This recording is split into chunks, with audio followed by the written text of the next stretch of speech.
শখের বয়সে শখ পূরণ না করলে জীবনে হয়তোবা একসময় অনেক টাকা পয়সা আসবে, অনেক অর্থ সম্পদ হবে। কিন্তু এই যে শখগুলো না এখন আপনি এই বয়সে যেটা আপনার মনের ভিতরে ইচ্ছেগুলো জাগবে, সেটা অন্য কোনো বয়সে হবে না। অর্থাৎ আপনি পরে করবেন, আপনি আগে কিছুটা গুছিয়ে নিন, সংসার জীবন পালন করুন। এরকম যখন ভাবতে শুরু করবেন, তখন আপনার জীবনে না কোনো শখই পূরণ হবে না। কারণ একসময় গিয়ে টাকা পয়সা, বাড়ি গাড়ি সব কিছু হয়, কিন্তু আপনার যে ইচ্ছে শক্তি বা চলাচলের ক্ষমতা বা সব জায়গায় যাওয়ার যে একটা প্রবণতা, সেটা আর থাকে না।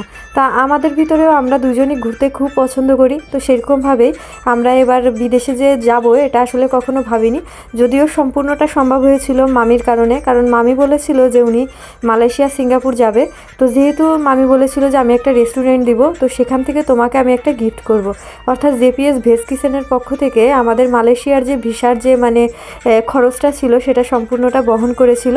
তা তখন মামি বলল আমরা সিঙ্গাপুরও যাব। তো তখন আমি বললাম তাহলে আমরা একই সাথে ভিসার প্রসেসিংটা করি, আমি আপনাদের সাথে তাহলে সিঙ্গাপুরও যাব।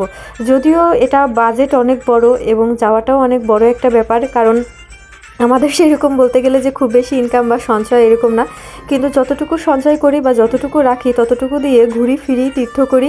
অর্থাৎ আমি দেখা যায় টিউশনি করেছি এক সময়, তারপরে যে টাকা পয়সা জমিয়েছি সেটাতে ভারতবর্ষে তীর্থ ভ্রমণ করে চলে এসেছি।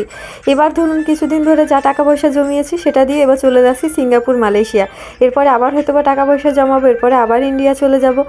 এরকম আমি যখন আমার কাছে টাকা হয় তখন আমার কাছে মনে হয় যে আগে শখগুলো পূরণ করি। এরকম না যে আমার ব্যাংক ব্যালেন্স থাকতে হবে, ব্যাংকে অনেক টাকা থাকা লাগবে, বিষয়টা এরকম না। তা আমরা যেহেতু অনেকে মিলে যাচ্ছি, 8-9 জন মিলে, তাই ভাবলাম যে সবাই যদি একসাথে একই রকম শাড়ি পরি এবং একই রকম ড্রেস আপ করি এবং আমাদের দেশীয় ঐতিহ্য যেগুলো আছে সেগুলো যদি আমরা প্রেজেন্ট করি তাহলে ভালো লাগবে।